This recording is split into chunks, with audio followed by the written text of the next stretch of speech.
Sealy Power products are stocked in the warehouse. Figure 19. One working capital describes the resources that are needed to meet the daily, weekly, and monthly operating cash flow needs. Credit. Modification of Sealy Power Products Warehouse by Mark Hunter/Flickr. CC by 20 Chapter Outline 19. 1. What is working capital? 19.2. What is trade credit? 19.3. Cash management 19. 4. Receivables management 19. 5. Inventory management 19. 6. Using Excel to create the short-term plan during the COVID-19 pandemic, many families and small businesses realized the importance of financial resiliency.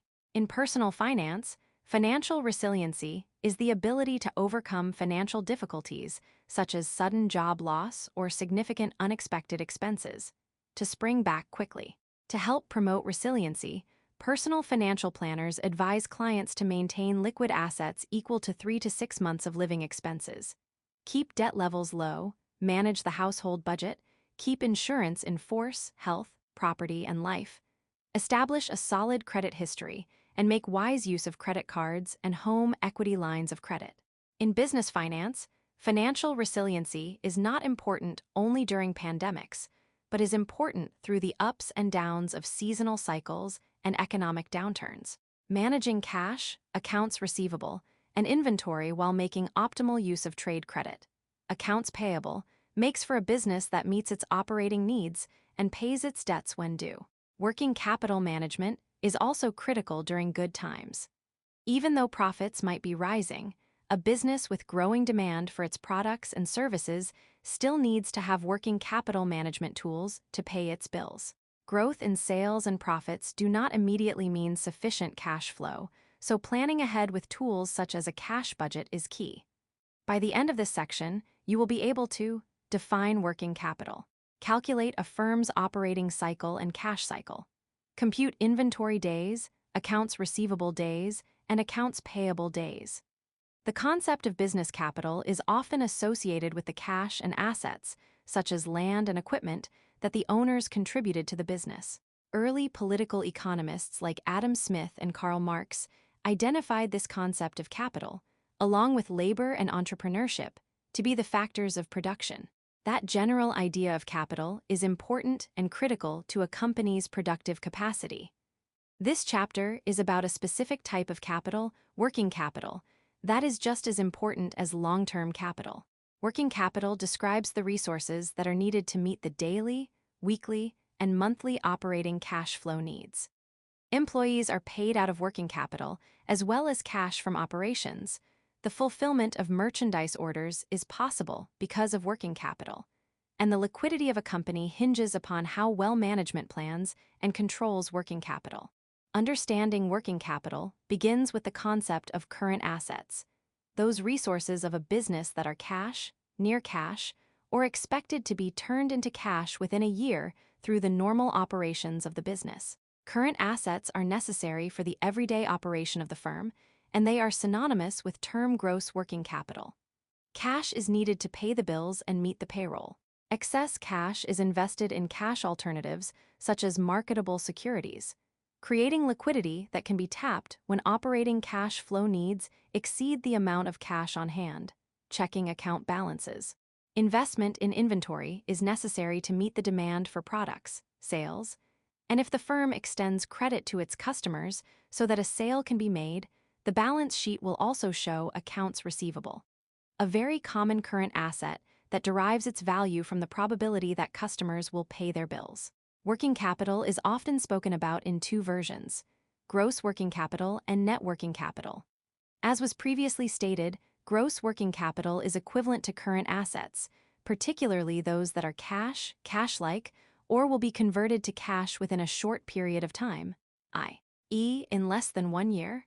Net working capital, NWC, is a more refined concept of working capital. It is best understood by examining its formula. Current assets minus current liabilities equals net working capital 19. One goal of working capital management. The goal of working capital management is to maintain adequate working capital to meet the operational needs of the company, satisfy obligations, current liabilities, as they come due, and maintain an optimal level of current assets, such as cash, provides no return, accounts receivable, and inventory. Working capital management encompasses all decisions involving a company's current assets and current liabilities. One very important aspect of working capital management is to provide enough cash to satisfy both maturing short-term obligations and operational expenditures, keeping the company sufficiently liquid. In summary, working capital management helps a company run smoothly and mitigates the risk of illiquidity. Well-run companies make effective use of current liabilities to finance an optimal level of current assets and maintain sufficient cash balances to meet short-term operating goals and to satisfy short-term obligations.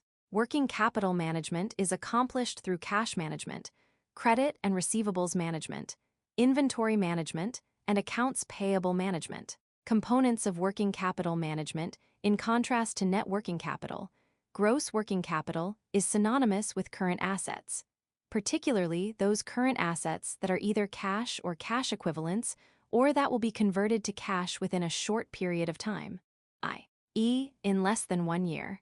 Below is a list of the components of gross working capital. Cash and cash equivalents, marketable securities, accounts receivable, inventory. Here is an example. On December 31, a company has the following balances and gross working capital. A balance sheet of a company shows cash and equivalents, $100,000, marketable securities, $250,000, accounts receivable, $330,000, inventory, $425,000, and the total gross working capital of $1,105,000.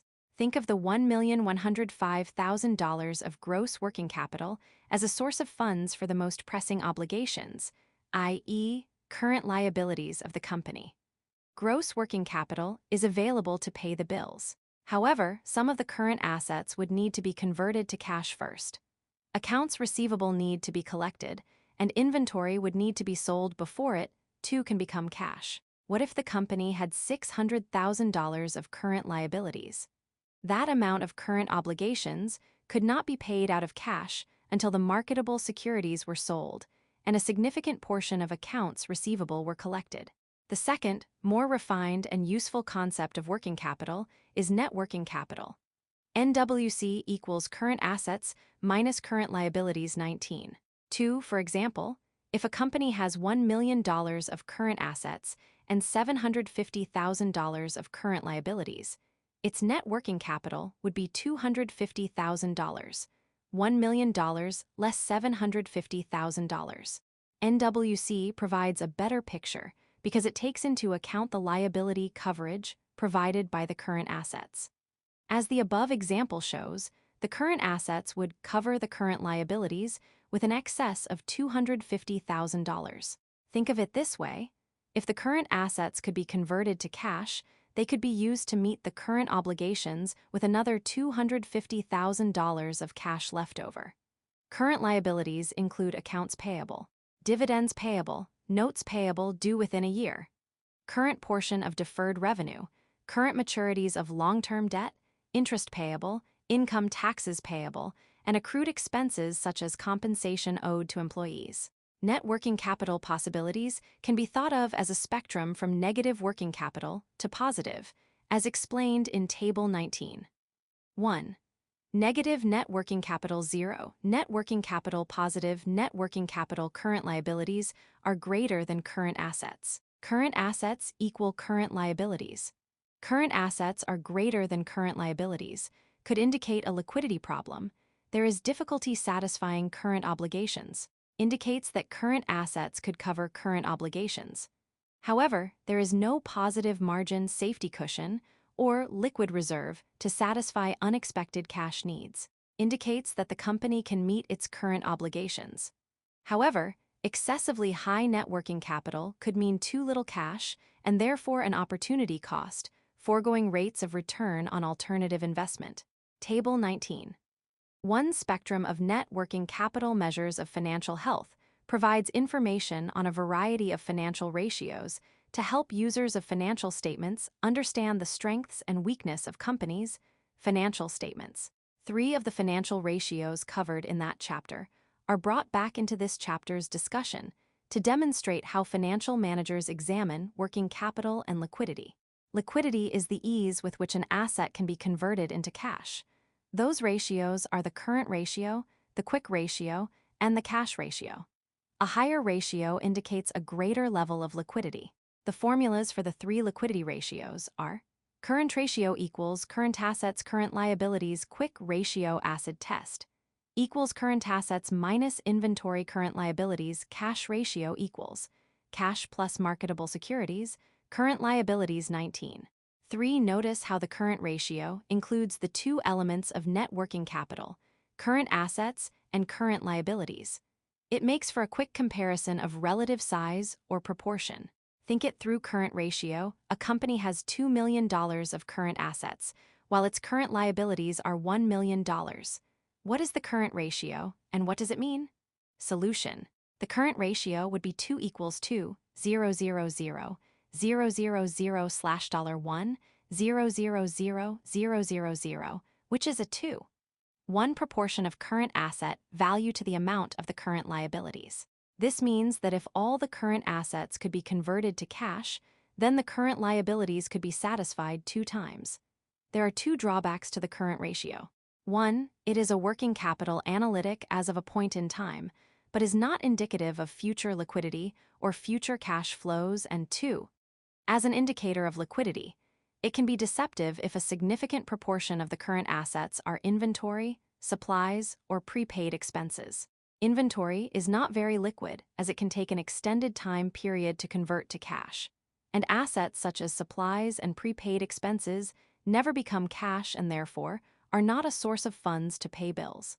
The quick ratio is considered a more conservative indication of liquidity since it does not include a firm's inventory. Current assets minus inventory / current liabilities. Think it through. Quick ratio: a company's current assets total $2 million, but $500,000 of that is inventory, and the current liabilities total $1 million. What is the quick ratio, and what does it mean? Solution: the quick ratio would be 1/5 equals 1, 500, 500 slash $1, 0, 0, 0, 0, 0, 0, and would indicate a smaller cushion of net working capital. Think it through. Cash ratio: the cash ratio is even more conservative in that it presents a picture of liquidity by excluding all current assets except cash and marketable securities. A company's total current assets are $2 million, but only $1,100,000 of the current assets consist of cash and marketable securities. Assuming $1 million of current liabilities, what would be the cash ratio, and what does it mean? Solution: the cash ratio would be 1 equals 1, 100, 0, 0, 0 slash $1, 0, 0, 0, 0, 0, 0, and the amount of cash is enough to pay the current bills by $100,000. Working capital ratios, like any financial ratio, are most valuable when examined in light of trends and in comparison to industry peer averages. For example, a deteriorating current ratio over several quarters, a decline in the company's current ratio, could indicate a reduced ability to pay bills. Working capital ratios are also compared to industry averages, which are available in databases produced by such financial publishers as Dun & Bradstreet, Dow Jones Company, and the Risk Management Association, RMA. These information services are available via subscriptions and through many libraries. For example, if a company's current ratio is 0.9 while the industry average is 2.0, then the company is less liquid than the average company in its industry and strategies, and techniques need to be considered to change things and to better compete with peer groups. Industry averages can be aspirational, motivating management to set liquidity goals and best practices for working capital management. It is common to think about working capital with a simple assumption: current assets are being financed by current liabilities. However, such an assumption may be an oversimplification.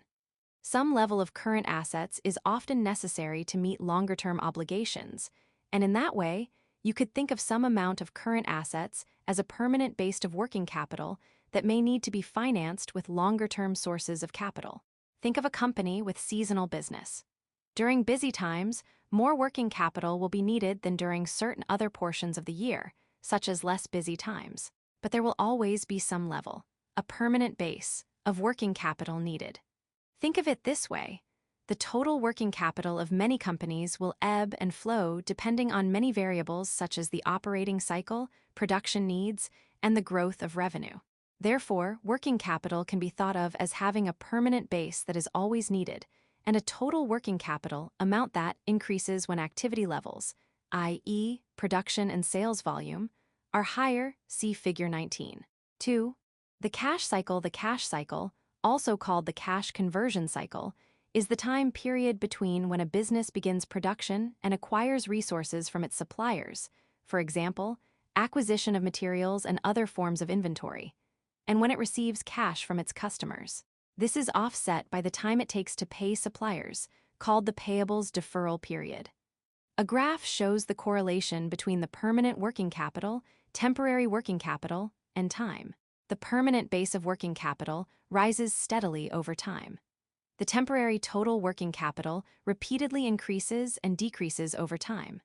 The combination of the temporary working capital and permanent working capital is the total working capital. Figure 19. Two working capital needs can vary.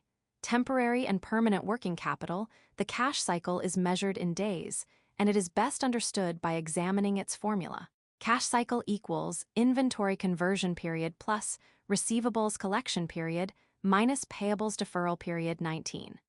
For the inventory conversion period is also called the days of inventory.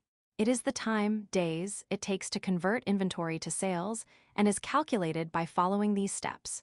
First, calculate the inventory turnover ratio using this formula. Inventory turnover ratio equals cost off goods sold average inventory 19. 5. The average inventory is arrived at as follows. Average inventory equals beginning inventory plus ending inventory, 219. 6. Then, use the inventory turnover ratio to calculate the inventory conversion period. Inventory conversion period equals 365 inventory turnover 19. 7. The receivables collection period, also called the days sales outstanding, DSO, or the average collection period, is the number of days it typically takes to collect cash from a credit sale. It is calculated by following these steps. First, calculate the accounts receivable turnover using this formula. Accounts receivable turnover equals credit sales average accounts receivable 19. 8. The average accounts receivable is arrived at as follows. Average accounts receivable equals beginning accounts receivable plus ending accounts receivable, 219. 9. Then, use the accounts receivable turnover to calculate the receivables collection period. Receivables collection period equals 365 accounts receivable turnover 19.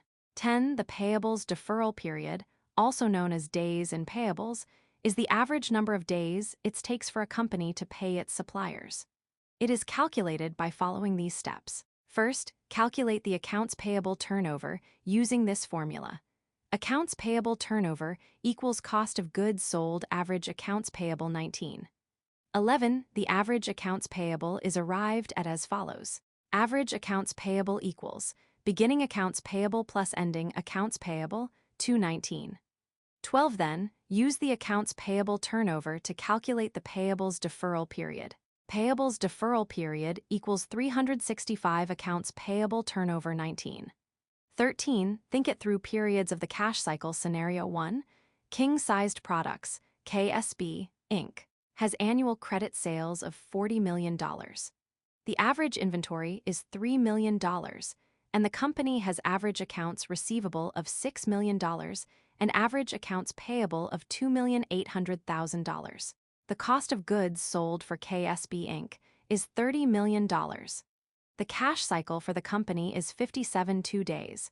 Calculate the inventory conversion, receivables collection, and payable deferral periods. Shortening the inventory conversion period and the receivables collection period, or lengthening the payables deferral period, shortens the cash conversion cycle.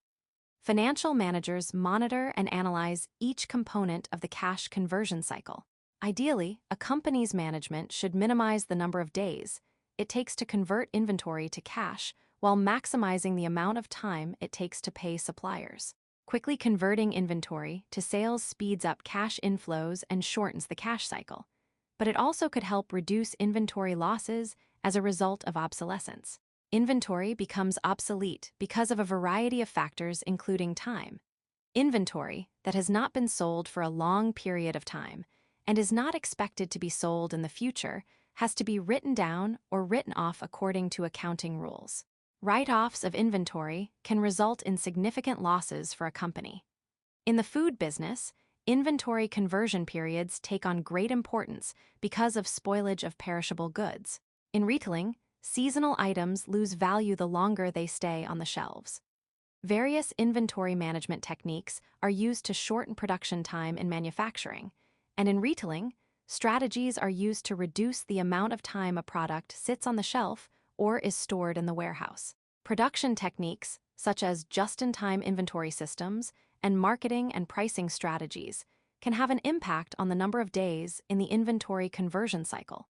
For the receivables collection period, a relatively long receivables collection period means that the company is having trouble collecting cash from its customers, and so whatever can be done to speed up collections while still offering competitive credit terms should be pursued by financial managers. For example, companies that converted paper invoicing to e-invoicing most likely reduce the average collection period by some number of days, as it makes sense that if a bill is transmitted electronically, lag time is cut. No delays because of snail mail and collections. Payments back to the company from customers may happen sooner. Other credit management techniques, some of which are explained in subsequent sections, can help minimize and control the receivables collection period.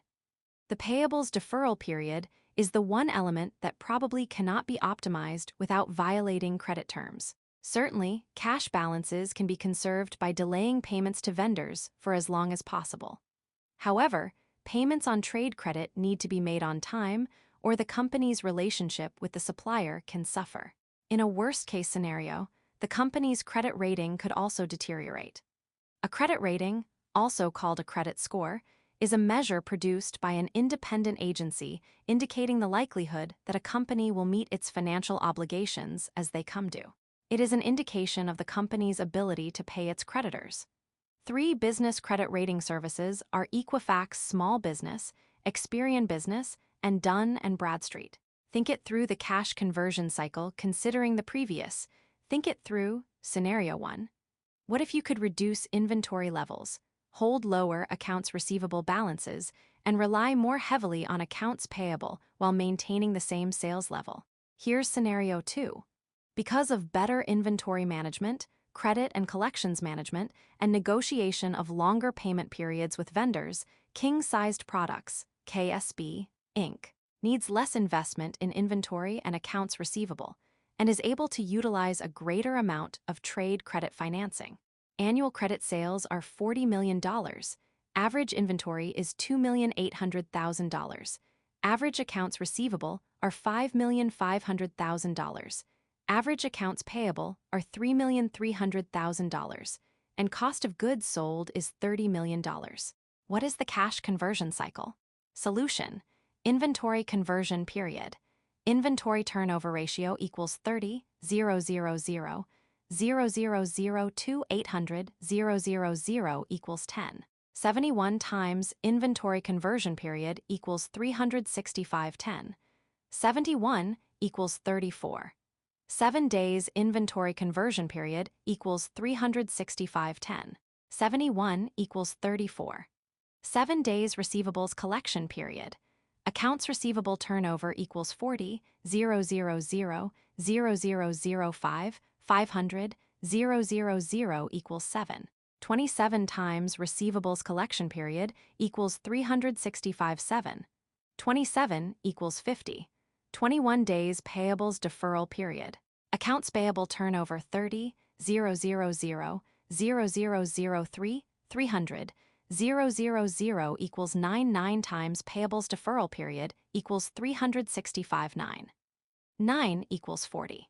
15 days cash conversion cycle equals 34. 7 days plus 50 21 days, 40. 15 days equals 40 for 13 days 19. 15. Notice that the investment in inventory and accounts receivable is less, and the average accounts payable is more with no change in credit sales and cost of goods sold. You would certainly anticipate a reduction in the cash conversion cycle. The improvement would be about 13 days from 57, 2 in scenario 1 to 44, 1 days in scenario 2. Figure 19. 4 shows a bar chart comparison of the two scenarios. Scenario 1, Scenario 2 inventory conversion period 36, 50-34. 7 receivables collection period 54, 75-50. 21 payables deferral period 34, 740. 15 cash conversion cycle 57, 1844. 10 table 19.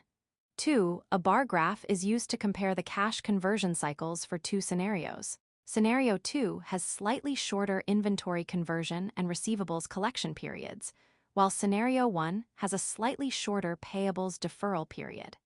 The cash conversion cycle is longer in Scenario 1 than it is in Scenario 2. Figure 19. 4 Scenario 1 and 2 comparison. Shortening the cash conversion cycle link to learning a Harvard Business School blog post, How Amazon Survived the Dot-Com Bubble, discusses how Amazon managed its cash conversion cycle to the point where it was receiving payment for the things it sold before Amazon had to pay for them. In that way, Amazon had a negative cash conversion cycle, which is really a huge positive for a company trying to manage positive cash flow. Working capital needs by industry. When comparing working capital needs by industry, you can see some variation. For example, some companies in the grocery business can have very low cash conversion cycles, while construction companies can have very high cash conversion cycles. And some companies, like those in the restaurant business, can have very low numbers and even have negative cash conversion cycles. Working capital can also differ from one industry to another. An often cited general rule is that a current ratio of 2 is considered optimal. However, general rules of thumb must be treated with caution. A better benchmarking approach is to compare a firm's ratios, current ratio and quick ratios, to the average of the industry in which the subject company operates.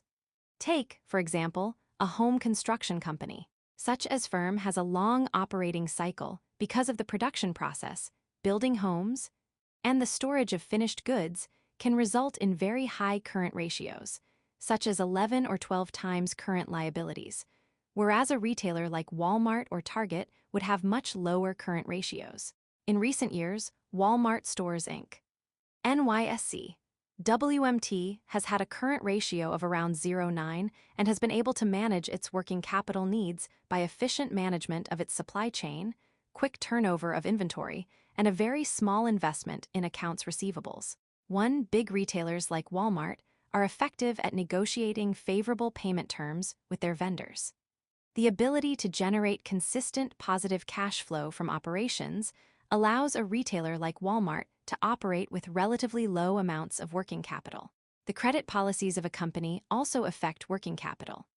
A company with a liberal credit policy will require a greater amount of working capital, as collection periods of accounts receivable are longer and therefore tie up more dollars in receivables. Almost all businesses will have times when additional working capital is needed to pay bills, meet the payroll, salaries, and wages, and plan for accrued expenses. The wait for the cash to flow into the company's treasury from the collection of receivables and cash sales can be longer during tough times. During the COVID-19 pandemic, the U.S. government made Paycheck Protection Program, PPP, loans available to help alleviate working capital problems for small and large business when the economy slowed because of shutdowns and social distancing. And although 60% of the PPP loan proceeds were to go to cover payroll-related costs, 40% could be used to bolster working capital to meet rent, utilities costs, and some interest expense while companies were treading water, waiting for positive cash flow to pick up under a recovery. 2. It isn't just during downturns that working capital is strained. Growing companies, even if they are extremely profitable, need additional working capital as they ramp up operations by acquiring raw materials, component parts, supplies, or other forms of inventory, hiring temporary or additional employees, and taking on new projects. Whenever additional resources are needed, working capital is also needed. Some of the current assets and expenditures needed in a growing company may need to be financed from sources that are not spontaneous financing: trade credit, accounts payable. Such forms of external financing, such as lines of credit, short-term bank loans, inventory-based loans, also called floor planning, and the factoring of accounts receivables might have to be relied upon. By the end of this section, you will be able to compute the cost of trade credit, define cash discount, define discount period, define credit period. Trade credit, also known as accounts payable, is a critical part of a business's working capital management strategy. Trade credit is granted by vendors to creditworthy companies when those companies purchase materials, inventory, and services. A company's purchasing system is usually integrated with other functions, such production planning and sales forecasting. Purchasing managers search for and evaluate vendors, negotiate order quantities, and prepare purchase orders. In carrying out the purchasing process, credit terms are granted by the company's vendors, and purchases of inventory and services can be made on trade credit accounts, allowing the purchaser time to pay. The purchaser carries an accounts payable balance until the account is paid. Trade credit is referred to as spontaneous financing, as it occurs spontaneously with the gearing up of operations and the additional investment in current assets. Think of it this way: if sales are increasing, so too is production. Increased sales mean more current assets, accounts receivable and inventory, and increased sales mean increases in accounts payable, financing happening spontaneously with increased sales and inventory purchases. Compared to other financing arrangements, such as lines of credit and bank loans, trade credit is convenient, simple, and easy to use. Once a company is approved for trade credit, there is no paperwork or contracts to sign, as is the case with various forms of bank financing. Invoices specify the credit terms, and there is usually no interest expense associated with trade credit. Accounts payable is a type of obligation that is interest-free and is distinguished from debt obligations, such as notes payable, that require the creditor to pay back principal and interest. How trade credit works: trade credit is common in B2B, business-to-business, transactions, and is analogous to consumer spending using a credit card. With a credit card, a consumer opens an account with a credit limit. Most trade credit is offered to a company with an open account that has a credit limit up to which the company can purchase goods or services without having to pay the cash up front, as long as the payments are made in accordance with the terms of the agreement, also called credit terms. No interest or additional fees are charged on the credit balance, except possibly for a fee for late payment. Initially, the vendor's credit department approves both a trade credit limit and credit payment terms, i.e., number of days after the invoice date that payment is due. Timely payments on accounts payable, trade credit, helps create a credit history for the purchasing firm. Trade credit terms. Trade credit arrangements often carry credit terms that offer an incentive, called a discount, for a company, the buyer, to pay its bill within a relatively short period of time. Net terms, also referred to as the full credit period, are the number of days that a business purchaser has before they must pay their invoice. A common net term is net 30, with payment due in full within 30 days of the invoice. Many vendors also offer cash discounts to customers that pay their bill early. A company's invoice that specifies payment terms of 210 and 30, stated as 210 net 30, would allow a 2% discount if the buyer's account balance is paid within 10 days of the invoice date. Otherwise, the net amount owed would be due in 30 days. The 10 days in the example is the discount period, the number of days the buyer has to take advantage of the cash discount for an early payment, also known as quick payment. For example, Jackson's Premium Jams Inc. received a $10,500 invoice for the purchase of jelly jars. The invoice has payment terms of 210 and 30. Jackson's pays the bill within 10 days of the invoice date. Jackson's payment would be 10,290 equals 10, 500 times 100%, 2%. The effect of taking a discount because of a quick payment is a lowering of the cost of inventory in the case of purchases of materials, for a manufacturer, merchandise, for a retailer or wholesaler, and operating expenses, for any company that buys services using trade credit. In cost of trade credit, there is an example that shows the high annualized opportunity cost, 36. 73% of not taking advantage of cash discounts. Concepts in practice, trade credit of international trade. When international trade occurs, two important documents are commonly required: a letter of credit and a bill of lading. A letter of credit is issued by a financial institution on behalf of the foreign buyer, importer. The bill of lading is a legal document that gives proof of a contract between a transportation company and the buyer, and is one important piece of documentation that allows the buyer to draw on the letter of credit. A bill of lading serves as a document of title and proof of receipt of goods by the shipper. The letter of credit secures a promise of payment to the seller, exporter, provided that the terms of the sale are met. For an international trade transaction, the letter of credit is the main mechanism that establishes a liability for the buyer. Instead of a trade payable, the buyer uses a line of credit from a bank. Cost of trade credit. Trade credit is often referred to as a no-cost type of financing. Unlike with other credit arrangements, e.g., bank loans, lines of credit, and commercial paper, there is usually no interest expense associated with trade credit, and as long as your account does not become delinquent, there are no special fees. Some accounts payable arrangements specify an interest penalty or a late fee when the account goes delinquent. But as long as payments are made on time, trade credit is thought of as a low-cost source of working capital.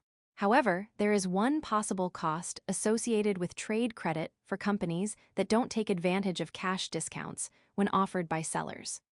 Using accounts payable to purchase goods and services can involve an opportunity cost, a cost of the foregone opportunity of making a quick payment and benefiting from a cash discount. A business that does not take advantage of a cash discount for early payment of trade credit will pay more for goods and services than a business that routinely takes advantage of discounts. The annual percentage rate of foregoing quick payment discounts can be estimated with the following formula. AP ROF foregoing quick payment discounts equals 360 full credit period minus discount period times discount 100 minus discount percent 19. 16. Example, Novelty Accessories Inc. NAI purchases products from a vendor that offers credit payment terms of 210, net 30. The annual cost to NAI of not taking advantage of the discount for quick payment is 36. 73%. AP ROF quick payment discounts equals 360, 30 minus 10, times 2%, 100% minus 2%, equals 360, 20, times 2%, 98%, equals 36, 73%, 19, 17. By the end of this section, you will be able to explain why firms hold cash, list instruments available to a financial manager for investing cash balances. Cash management means efficiently collecting cash from customers and managing cash outflows. To manage cash, the cash budget, a forward-looking document, is an important planning tool. To understand cash management, you must first understand what is meant by cash holdings and the motivations, reasons for holding cash. A cash budget example is covered in using Excel to create the short-term plan. Cash holdings. The cash holdings of a company are more than the currency and coins in the cash registers or the treasury vault. Cash includes currency and coins, but usually those amounts are insignificant compared to the cash holdings of checks to be deposited in the company's bank account and the balances in the company's checking accounts. Motivations for holding cash. The initial answer to the question of why companies hold cash is pretty obvious. Because cash is how we pay the bills, it is the medium of exchange. The transactional motive of holding cash means that checks and electronic funds transfers are necessary to meet the payroll, pay the employees, pay the vendors, satisfy creditors, principal and interest payments on loans, and reward stockholders with dividend payments. Cash for transaction is one reason to hold cash, but there is another reason, one that stems from uncertainty and the precautions you might take to be ready for the unexpected. Just as you keep cash balances in your checking and savings accounts, and even a few dollars in your wallet or purse for unexpected expenditures, cash balances are also necessary for a business to provide for unexpected events. Emergencies might require a company to write a check for repairs, for an unexpected breakdown of equipment, or for hiring temporary workers. This motive of holding cash is called the precautionary motive. Some companies maintain a certain amount of cash instead of investing it in marketable securities or in upgrades or expansion of operations. This is called the speculative motive. Companies that want to quickly take advantage of unexpected opportunities want to be quick to purchase assets or to acquire a business. And a certain amount of cash or quick access to cash is necessary to jump on an opportunity. Sometimes cash balances may be required by a bank with which a company conducts significant business.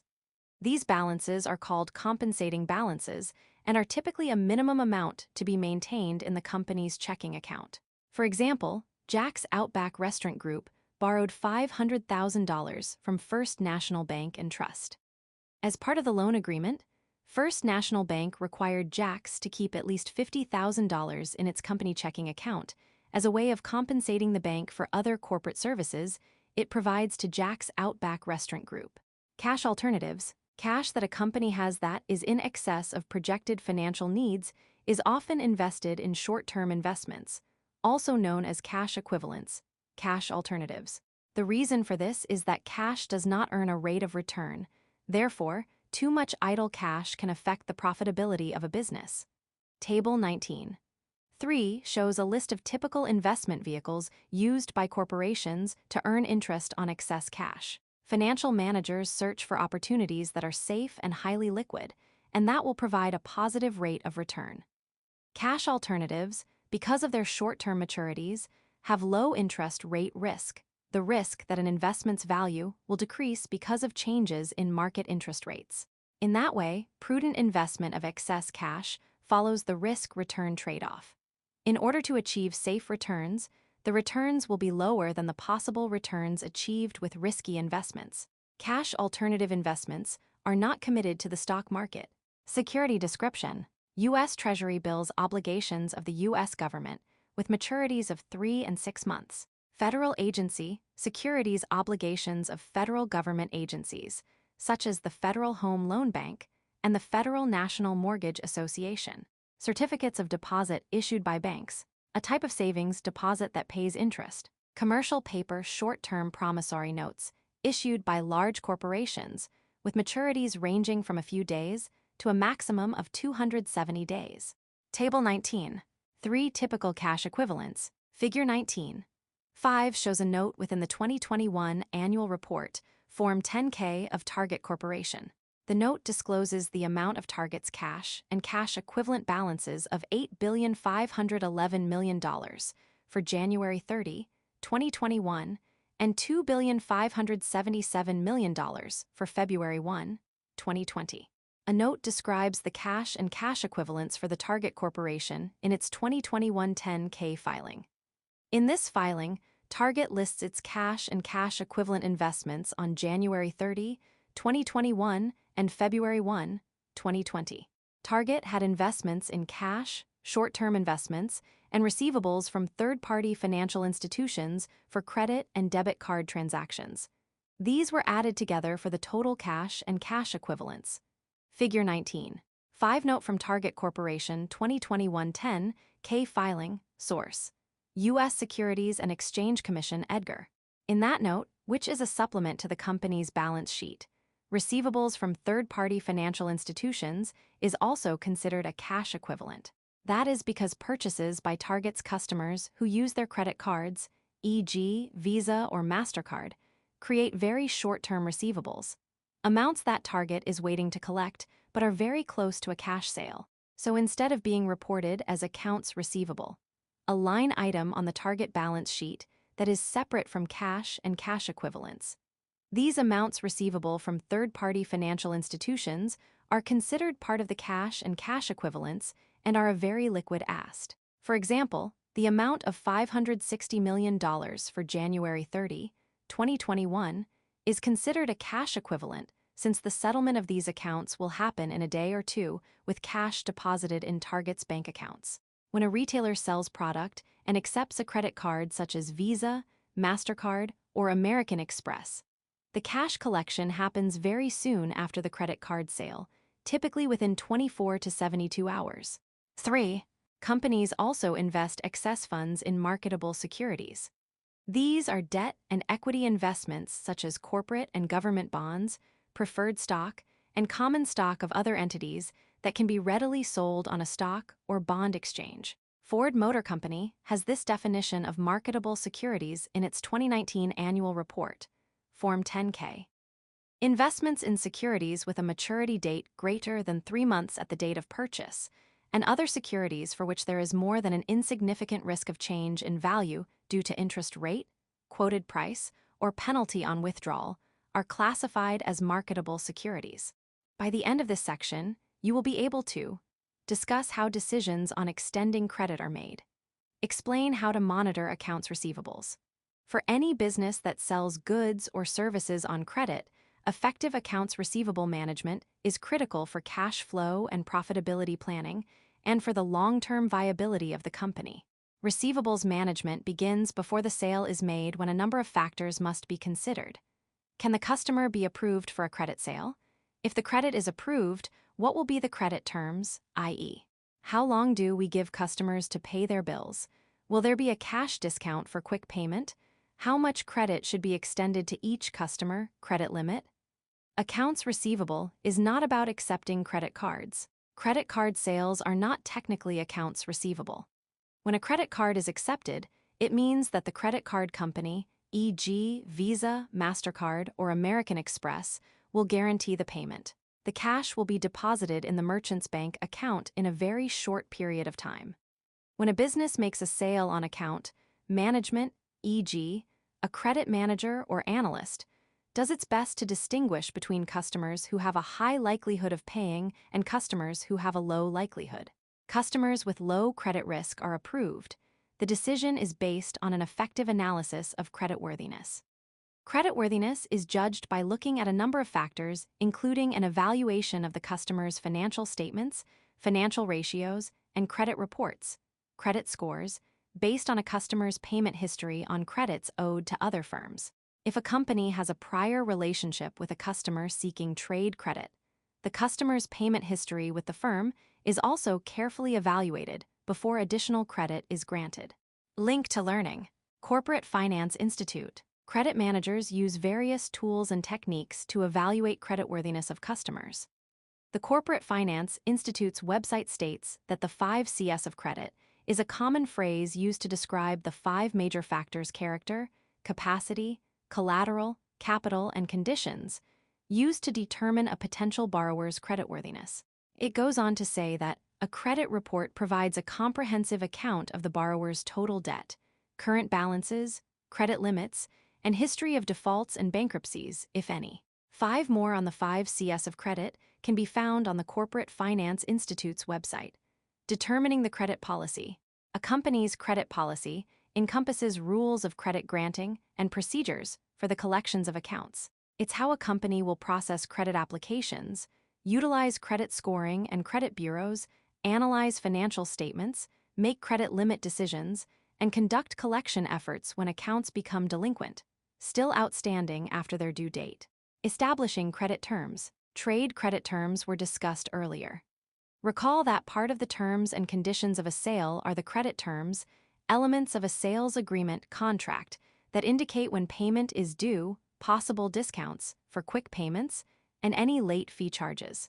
If open credit is for a sales transaction, an agreement is made as to the length of time for which credit is to be granted, payment period, and a discount for early payment. Although companies are free to establish credit terms as they see fit, most companies look to the practice of the particular industry in which they operate. The credit terms offered by the competition are a factor. Net terms usually range between 30 days and 90 days, depending on the industry. Discounts for early payments also differ and are typically from 1 to 3%. Establishing credit terms offered can be thought of as a decision process similar to setting a price for products and services. Just as a price is the result of a market forces, so too are credit terms. If credit terms are not competitive within the industry, sales can suffer. Typically, companies follow standard industry credit terms. If most companies in an industry offer a discount for early payments, then most companies will follow suit and also offer an equal discount. Once credit terms are established, they can be changed based on both marketing strategies and financial management goals. For example, discounts for early payments can be more generous, or the full credit period can be extended to stimulate additional sales. Both discount periods and full credit periods can be tightened to try to speed up collections. The establishment of and changes to credit terms are usually made in consultation with the sales and financial management departments. Monitoring accounts receivables. Financial managers monitor accounts receivables using some basic tools. One of those tools is the Accounts Receivable Aging Schedule report.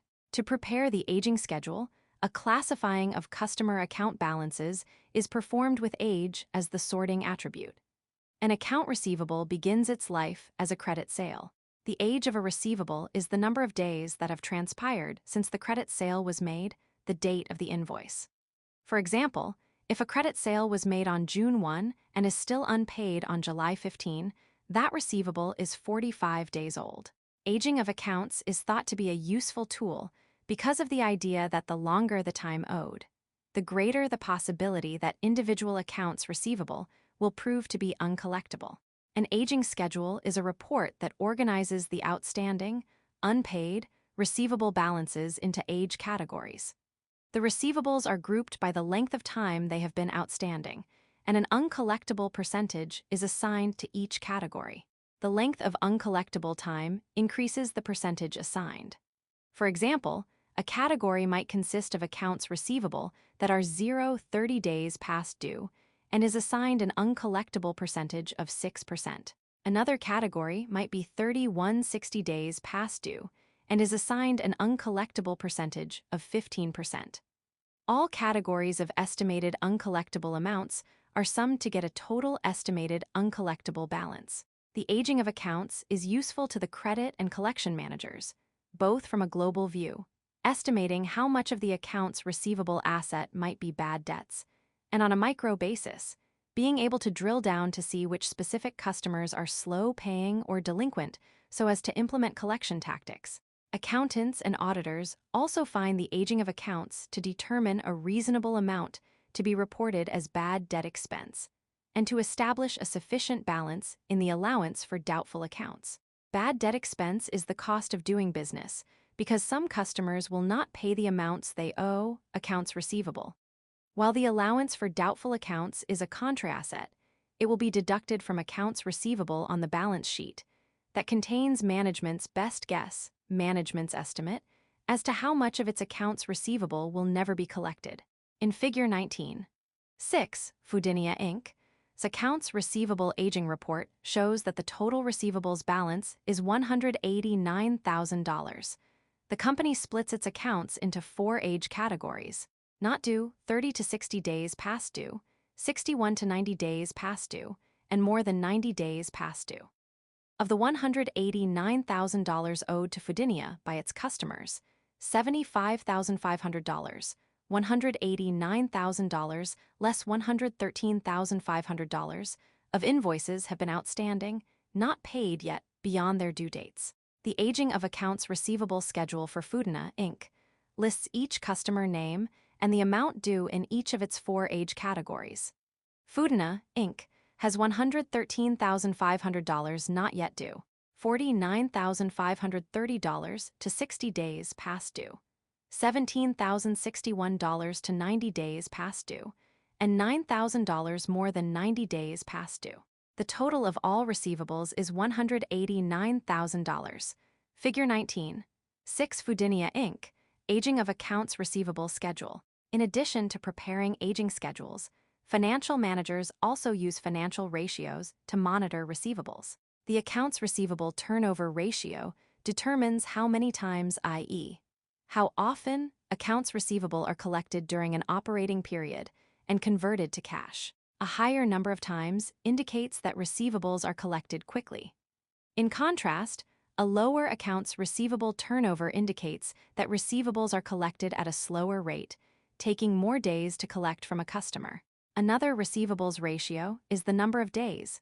Sales in receivables ratio, also called the receivables collection period, the expected days it will take to convert accounts receivable into cash. A comparison of a company's receivables collection period to the credit terms granted to customers can alert management to collection problems. Both the accounts receivable turnover ratio and receivables collection period are covered, including the formulas for calculating the ratios, in the previous section of this chapter. Accounts receivables and notes receivable. An accounts receivable is an informal arrangement between a seller, a company, and customer. Accounts receivable are usually paid within a month or two. Accounts receivable don't require any complex paperwork, are evidenced by an invoice, and do not involve interest payments. In contrast, a note receivable is a more formal arrangement that is evidenced by a legal contract called a promissory note specifying the payment amount and date and interest. The length of a note receivable can be for any time period, including a term longer than the typical account receivable. Some notes receivable have a term greater than a year. The assets of a bank include many notes receivable. A loan made by a bank is an asset for the bank. A note receivable can be used in exchange for products and services or in exchange for cash, usually in the case of a financial lender. Sometimes, a company might request that a slow-paying customer sign a note promissory note to further secure the receivable, charge interest, or add some type of collateral to the arrangement, in which case the receivable would be called a secured promissory note. Several characteristics of notes receivable further define the contract elements and scope of use. See Table 19.4. Accounts receivable notes receivable. An informal agreement between customer and company, receivable in less than 1 year, or within a company's operating cycle, does not include interest. A legal contract with established payment terms, receivable beyond 1 year and outside of a company's operating cycle, includes interest, could stipulate collateral. Table 19. 4 key feature comparison of accounts receivable and notes receivable. By the end of this section, you will be able to outline the costs of holding inventory, outline the benefits of holding inventory. Financial managers must consider the impact of inventory management on working capital. Earlier in the chapter, the concept of the inventory conversion cycle was covered. The number of days that goods are held by a business is one of the focal points of inventory management. Managers look to minimize inventory balances and raise inventory turnover ratios while trying to balance the needs of operations and sales.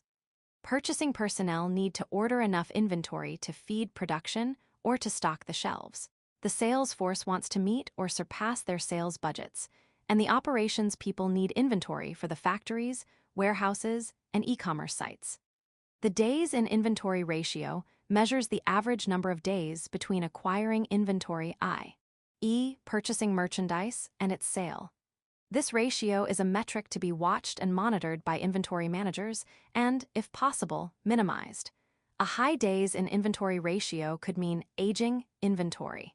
Old inventory could mean obsolescence or, in the case of perishable goods, spoilage.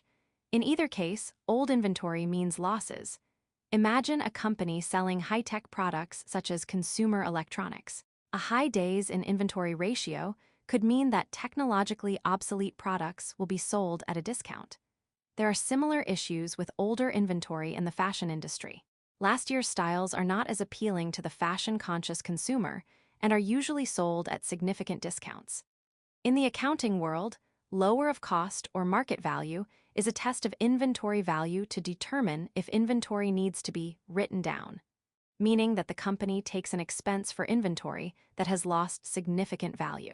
Lower of cost or market is required by generally accepted accounting principles, GAAP, to state inventory valuations at realistic and conservative values. Inventory is a very significant working capital component for many companies, such as manufacturers, wholesalers, and retailers. For those companies, inventory management involves management of the entire supply chain, sourcing, storing, and selling inventory. At its very basic level, inventory management means having the right amount of stock at the right place and at the right time while also minimizing the cost of inventory. This concept is explained in the next section, inventory cost. Controlling inventory costs minimizes working capital needs and, ultimately, the cost of goods sold. Inventory management impacts profitability.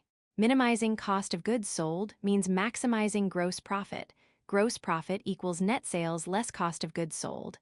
There are 4 components to inventory cost. Purchasing costs, the invoice amount after discounts for inventory, the initial investment in inventory. Carrying costs, all costs of having inventory in stock, which includes storage costs, i.e., the cost of the space to store the inventory, such as a warehouse, insurance, inventory obsolescence and spoilage, and even the opportunity cost of the investment in inventory. Ordering costs, the costs of placing an order with a vendor, the cost of a purchase, and managing the payment process. Stockout costs, an opportunity cost incurred when a customer order cannot be filled and the customer goes elsewhere for the product. Lost revenue, minimizing total inventory costs, is a combination of many strategies, the scope and complexity of which are beyond the scope of this text. Concepts such as just-in-time, JIT, inventory practices, and economic order quantity, EOQ, are tools used by inventory managers, both of which help keep a company lean, minimizing inventory, while making sure the inventory resources are in place in time to complete the sale. Benefit of holding inventory. Brick-and-mortar stores need goods in stock so that the customer can see and touch the product and be able to acquire it when they need it. Customers are disappointed if they cannot see and touch the item or if they find out upon arrival at the store that it is out of stock. Customers of all kinds don't want to wait for the delivery of a purchase. We have become accustomed to Amazon orders being delivered to the door the next day. Product fulfillment and availability is important.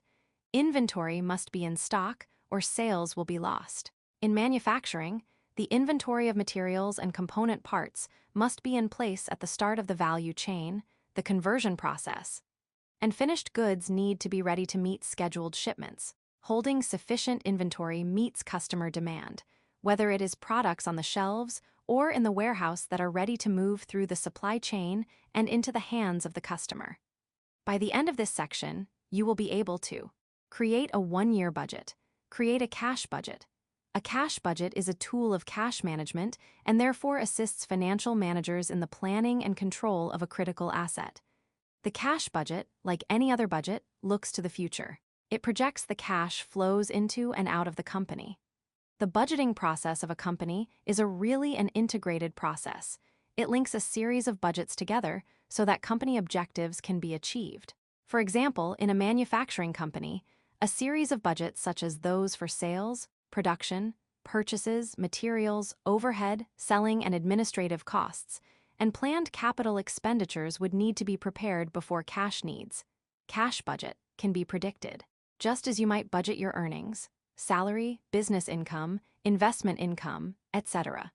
To see if you will be able to cover your expected living expenses and plan savings amounts to be successful, and to increase the odds that sufficient cash will be available in the months ahead, financial managers prepare cash budgets to meet payrolls, allocate dollars for contingencies and emergencies, analyze if planned collections and disbursements policies and procedures result in adequate cash balances, and plan for borrowings on lines of credit and short-term loans that might be needed to balance the cash budget.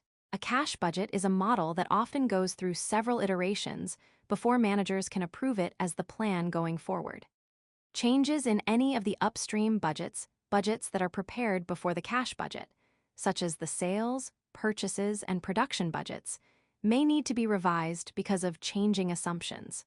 New economic forecasts and even cost-cutting measures will require a revision of the cash budget. Although a budget might be prepared for each month of a future 12-month period, such as the upcoming fiscal year, a rolling budget is often used.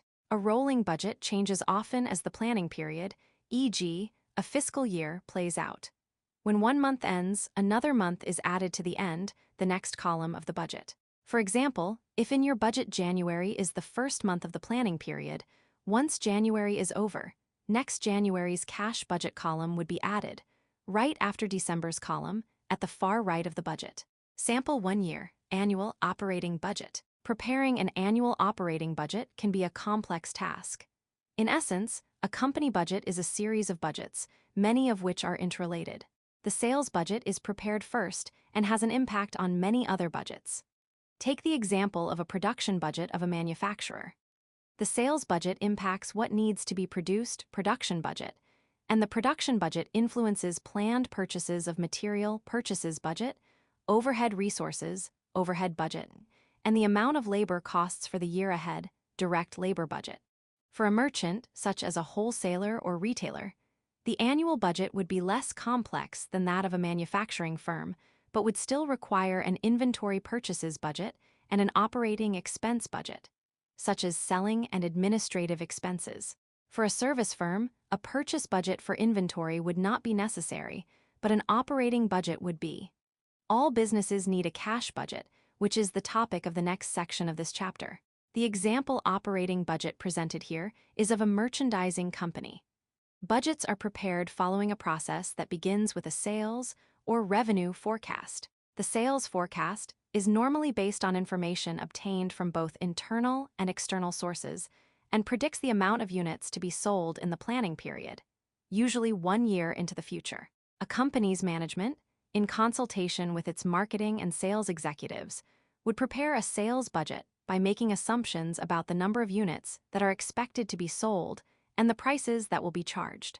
From the sales budget, projections are made as to cash receipts each month, and therefore assumptions have to be made as to how much of each month's sales will be cash sales and how much cash will flow into the company from the collection credit sales, including cash flow in from the prior month's sales. Figure 19.7 provides an example of a sales budget and projected accounts receivable collections and cash sales for the months of January through December. Keep in mind that projected monthly sales amounts are not equal to cash collected from sales. Because of sales on credit, some cash from sales lags credit sales as collections can extend beyond the month of sale. Credit terms such as net 30, net amount owed to be paid in 30 days, have to be considered when developing a forecasted cash collection pattern. A screenshot of Excel sheet shows the total sales and projected accounts receivable collections and cash sales for January through December. Figure 19.7 example of a sales and collections budget. Download the spreadsheet file containing key Chapter 19 Excel exhibits. Sales budgets drive the preparation of other budgets. If sales are expected to increase, purchases of inventory and some operating expenses would also increase. To meet the demand for goods and services as defined in the sales budget, a purchases inventory budget would be prepared. In this example, Figure 19.8, the purchases budget shows projected purchases of inventory merchandise and the projected payments, also called disbursements, for each month. Cash outflows as a result of purchases often do not equal the projected purchase amount. That is because payments for purchases are usually on credit, accounts payable, and so purchases for 1 month typically get spread out over a period of time that encompasses the current month and the month or months thereafter. To keep this example simple, the assumption is that the purchases are paid for in the following month, an average days payable outstanding of 30 days. However, in other cases, payment patterns may be based on other payment periods such as 45, 60, or even 90 days, depending on the trade credit terms. A screenshot of an Excel sheet shows the purchases budget for January through December. In this budget, the payments are equal to the prior month's purchases. Figure 19.8 purchases budget. An operating expense budget is prepared next and is basically a prediction of the selling and administrative expenditures of the company. Notice in Figure 19.9 that in the operating expense budget, cost of goods sold, an expense is not included, nor are non-cash expenses such as depreciation. The cash outlays related to goods sold, at least in a merchandising operation, are accounted for in the purchases budget, payments for purchases of inventory. With the sales, purchases, and operating expense budgets prepared, the cash budget can be prepared. Some of the inputs to the cash budget are from the sales collections of cash, purchases payments, and the operating expense budget, cash expenditures for selling and administrative expenses. A sample cash budget and a discussion of its preparation follows in the next section of this chapter. Sample cash budget. A cash budget is the last budget to be prepared and is often part of the financial budget. cash budget, budgeted income statement, and budgeted balance sheet. The purpose of the cash budget is to estimate cash flows, to help ensure sufficient cash balances are maintained during the planning period, and to plan for external financing during periods of cash deficits. When a budget is prepared in Excel, cash budget analysts can play "what if" with different scenarios to see when cash surpluses and deficits are expected. Cash surpluses means that funds can be invested in marketable securities to earn a rate of return, while cash deficits mean that financing, such as a line of credit, will be necessary, assuming forecasts are accurate. Although the example shown in Figure 19.10 is a monthly cash budget, a cash budget could be prepared using any useful time elements, weekly, monthly, or quarterly. One common practice is to use a rolling cash budget. A rolling cash budget is continually updated to add a new budget period, such as a month's amount of cash flow activity, as the most recent budgeted month expires. For example, assume that a 12-month cash budget is prepared for a period covering January 20x1 to December 20x1. Once the month of January 20x1 has concluded, a 12-month planning period continues by add January 20x2 to the last column of the budget. The rolling cash monthly budget is an extension of the initial cash budget model, adding 1 month and thereby always extending cash flow projections 1 year into the future. A screenshot of an Excel sheet shows an operating expense budget for the 12 months of the year. It consists of wages and salaries, payroll taxes, advertising and marketing, repairs and maintenance, rent, shipping, utilities, insurance, supplies, and taxes for each month. All of the expenses are added together to provide the total operating expenses for the month. Figure 19.9 Operating Expenses Budget. A screenshot of an Excel sheet shows a sample cash budget for 12 months of the year. It consists of beginning cash balance, cash collections, cash disbursements, net cash flow, and preliminary ending cash balance. The minimum cash balance is subtracted from the total of those line items. Any cash surplus or deficiency is added or subtracted to arrive at the ending cash balance. Figure 19.10 Sample Cash Budget. Using Figure 19.9 as an example, Table 19.5 shows the formulas that form the skeleton of a monthly cash budget. Beginning cash balance, this is the amount of cash the company expects to have on the first day of the month. For example, in Figure 19.10, cell B2 is the amount of cash on Jan. 1 to start the year, the planning period. The remaining beginning cash balances for the months February through December are the ending cash balances of the previous month. For example, February's beginning cash balance, C2, is referenced from cell B9, ending cash balance for January. Cash collections, these are the projected cash inflows from collections from customers, accounts receivable, cash sales, and any other significant cash inflows, such as dividends and interest on investments or sale of fixed assets. For example, the cash collections shown in the sample cash budget, Figure 19.10, are referenced from the sales and collections budget, Figure 19.7. January's cash collections, cell B3, in the sample cash budget are from cell B12 of the sales and collection budget. Cash disbursements are the projected cash outflows, such as those for operating expenses and payment of payables. For example, cash disbursements in the sample cash budget for January, Figure 19.10, are the sum of January's payments for purchases in the purchases budget, Figure 19.8, cell B3, and the January operating expenses budget, Figure 19.9, cell B12. Net cash flow, the formula for net cash flow is, for example, in Figure 19.10, the January net cash flow is calculated in cell B5. Preliminary ending cash balance, beginning cash balance plus, or net cash flow. This is the projected cash balance before taking into account the target cash balance to be maintained, minimum cash balance. In the sample cash budget, Figure 19.10, the preliminary ending cash balance formula for January is equals B2 plus B5. B2 is the beginning cash balance, and B5 is the net cash flow for the month. Less minimum cash balance, this is a target cash balance that management sets.